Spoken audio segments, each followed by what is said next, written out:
বাড়ির সকলের সামনে অভির মাথায় জল ঢেলে অদ্ভুত কাণ্ড করলো ছুটি। হ্যাঁ বন্ধুরা, সম্পূর্ণটা জানতে ভিডিওটা প্রথম থেকে শেষ পর্যন্ত দেখতে থাকুন।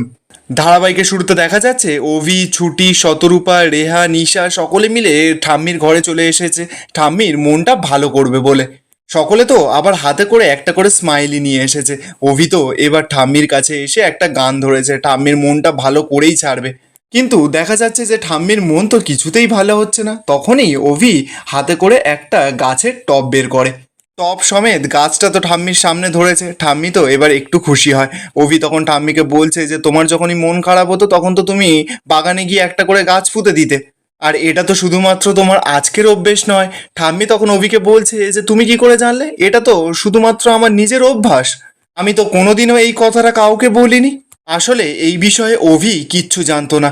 একদিন ঠাম্মির এরকম রাগ হয়েছিল, তো ঠাম্মি গিয়ে গাছ লাগাচ্ছিল, তখনই ছুটি সেটা লক্ষ্য করেছিল আর সেটাই অভিকে জানিয়েছে।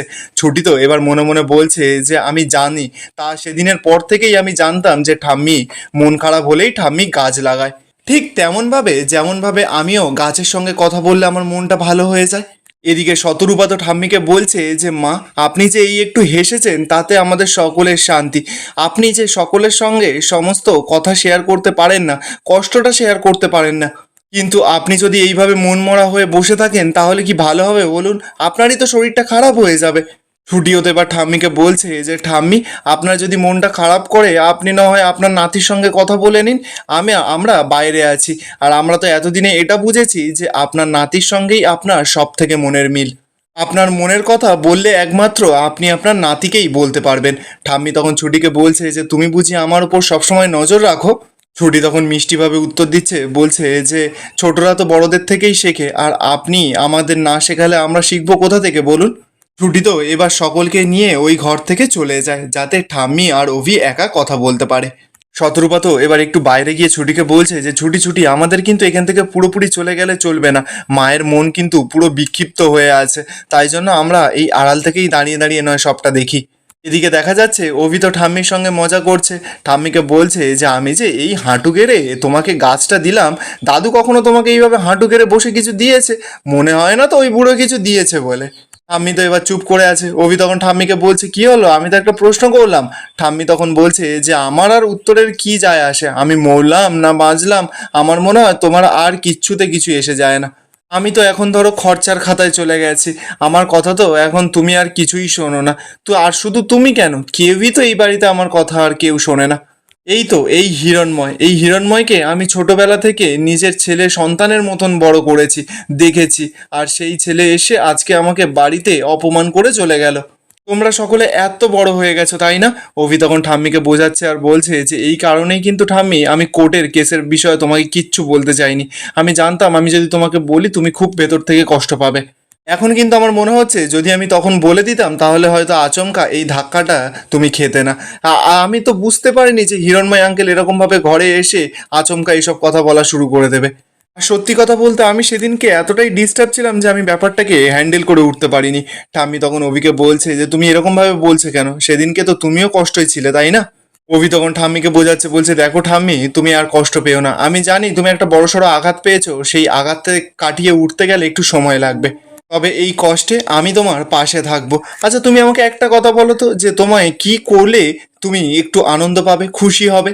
দেখো ঠাম্মি, তুমি তো ভালো করেই জানো যে তুমি যদি কষ্টে থাকো এই বাড়ির কেউ কিন্তু ভালো থাকে না। আচ্ছা তুমি আমাকে বলো না যে আমি কি এমন করতে পারি যাতে তোমার মনটা ভালো হয়ে যায়। অভি তো পুরো অস্থির হয়ে পড়েছে ঠাম্মির মনটা ভালো করে দেওয়ার জন্য।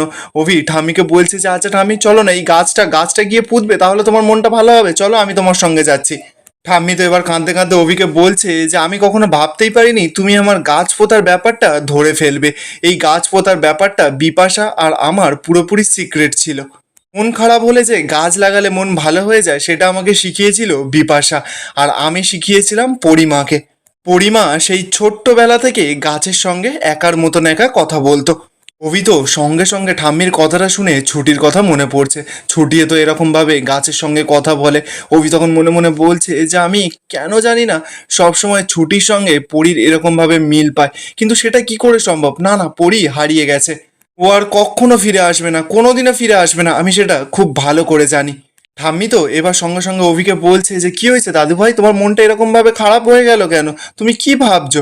অভি তো এবার কথাটাকে ঘুরিয়ে দিয়ে না মজা করে ঠাম্মিকে বলছে যে আচ্ছা ঠাম্মি, তুমি আমাকে একটা কথা বলো তো, আজ পর্যন্ত এমন কোনো বিষয় হয়েছে যেটাতে আমি তোমার কোনো কথা শুনিনি? ঠাম্মি তখন রেগে মেগে অভিকে বলছে যে হ্যাঁ, তুমি তো শোনোনি আমার কথা, ওই যে অলক্ষণে অপায়া মেয়েটা ছুটি, ওকে তো আমি বলেছিলাম যে তোমার জীবন থেকে বের করে দিতে, বাড়ি থেকে বের করে দিতে, তুমি শুনেছিলে আমার কথা? কবি তখনই ঠাম্মিকে বলছে আচ্ছা দাঁড়ান ঠাম্মি দাঁড়ান, আচ্ছা দর্শক বন্ধুরা যারা উকি মেরে এতক্ষণ ধরে ঘরের বাইরে থেকে দেখছিলে তারা এবার ভেতরে আসো। তো এবার তো সঙ্গে সঙ্গে ছুটি, শতরূপা, ঈশা, রেহান সকলে ভেতরে চলে এসেছে। শতরূপা তো এবার খুব খুশি যে ঠাম্মির মনটা অল্প অল্প ভালো হচ্ছে। ছুটি তখন ঠাম্মিকে বলছে যে আচ্ছা ঠাম্মি, আপনার মনটা ভালো হয়েছে তো? ঠাম্মি তো ছুটির ওপর রেগে মেগে বলছে যে মনটা ভালো হবে কি করে, সারাক্ষণ তো তুমি চোখের সামনে আমার ঘুরে বেড়াচ্ছ। অভি তো এবার মজা করতে করতে বলছে যে এই তো আমাদের ঠাম্মি আবারও জেগে উঠেছে, সেই তেজ, সেই ঝাঁঝ, একেবারে পুরো ঝাঁঝালো সর্ষের তেলের মতন। এই দেখো ছুটি, দেখো মা, আবারও আমাদের ঠাম্মি কিরকম ভাবে কামব্যাক করেছে। ঠাম্মি তুমি লেগে পড়ো আবার সেই ছুটি তাড়ানো অভিযানে, আবার হবে সারাদিন ছুটিকে অপমান করা। আচ্ছা ঠাম্মি তুমি দেখো, তোমার দুটো কাঠি রয়েছে, একটা হচ্ছে ওই নিমকি ম্যাডাম আর একটা হচ্ছে এই যে আমার দিদি। কবিতা এবার সঙ্গে সঙ্গে ঈশার হাতটা ধরে ঠাম্মির পাশে বসিয়ে বলছে যে এই এবার শুরু কর, ঠাম্মির কান ভাঙানো শুরু কর, এবার তো তোদের আসল খেলা। কবিতা এবার ছুটির হাতটা কাঁধে নিয়ে বলছে যে তবে ঠাম্মি আমি একটা কথা বলে দিচ্ছি, আমার আর ছুটির রিস্তা কিন্তু পুরো জন্ম জন্মান্তরে। কবি তো ঠাম্মির মনটা ভালো করার জন্য যা তা করে যাচ্ছে, ঠাম্মি তো এদিকে রেগে ফসফস করছে। আমি তো এদিকে রেগে মেগে বলছে যে অসহ্য। ছুটি তখনই তো এবার হেসে ফেলেছে, ছুটিও হাসছে, অভিও হাসছে, শতরূপাও হাসছে। অভি এবার ছুটির দিকে তাকিয়ে তাকিয়ে বলছে যে মেয়েটা খুব সরল, যেই ঠাম্মি ওকে একদম পছন্দ করে না সেই ঠাম্মিরও মন ভালো করার জন্য কত কি না করছে। এরপর বেশ কিছুক্ষণ সময় কেটে যায়, অভি, ছুটি, ইন্দ্র সকলে তো অফিসে চলে গেছে। ছুটির ফোনে তো এবার সাবিত্রীদি ফোন করেছে। সাবিত্রীদি ফোন করে ছুটিকে বলছে যে ছুটি দেখ, কোর্ট তো নির্দেশ দিয়ে দিয়েছে, তাহলে আমরা ওই আশ্রয় বাড়িতে কবে ঢুকবো? ছুটি তো এবার সাবিত্রীদিকে বলছে যে আসলে কি বলতো সাবিত্রীদি, এই সবে উকিল স্যার অন্য একটা হিয়ারিংয়ে গেছিল, সেখান থেকে ফিরলো, আমি তোমাকে এক্ষুনি জেনে ফোন করে বলছি। ছুটি তো এবার ফোনটা রেখেই অভির কাছে গেছে, অভিকে গিয়ে বলছে যে এই শুনুন না। অভি তখনই সঙ্গে সঙ্গে ছুটিকে বলছে যে এখন কিন্তু সময় লাগবে, কোর্টে সবে ডেট দিয়েছে, তারপর আমি ঠিক সময় মতন জানিয়ে দেবো ওরা কবে ওই আশ্রয় বাড়িতে ঢুকতে পারবে। তবে একটা জিনিস আমার ভেবে ভালো লাগছে যে ওই মহিলা আঁশবটি নিয়ে লোকজন নিয়ে গিয়ে ওই বাড়িতে হামলা করেনি।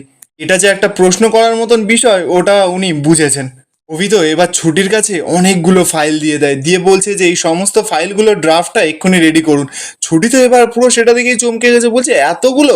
অভি তো সঙ্গে সঙ্গে ছুটির দিকে চোখটা বড় বড় করতে ছুটি তো ভয় সঙ্গে সঙ্গে কাজ করা শুরু করে দিয়েছে।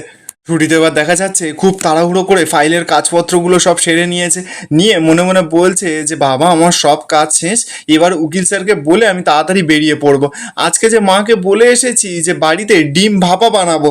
ছুটি তো এবার যখনই এই কথাটা অভির কাছে বলতে যাবে, অভি তো সঙ্গে সঙ্গে ছুটিকে চুপ করিয়ে দিয়ে বলছে যে অফিসের সকলকে আমি বলছি যে ছুটি, ইন্দ্র আর আনন্দ, সকলে এই তিনজনকেই বলছি যে আমাকে কিন্তু বিদেশ থেকে একটা ক্লায়েন্ট এক্ষুনি ফোন করবে, আমি ভিডিও কলে কথা বলবো, কেউ যেন অফিসের মধ্যে কোনো ছ্যাবলামো না মারে, একটা আওয়াজও যাতে আমি শুনতে না পারি।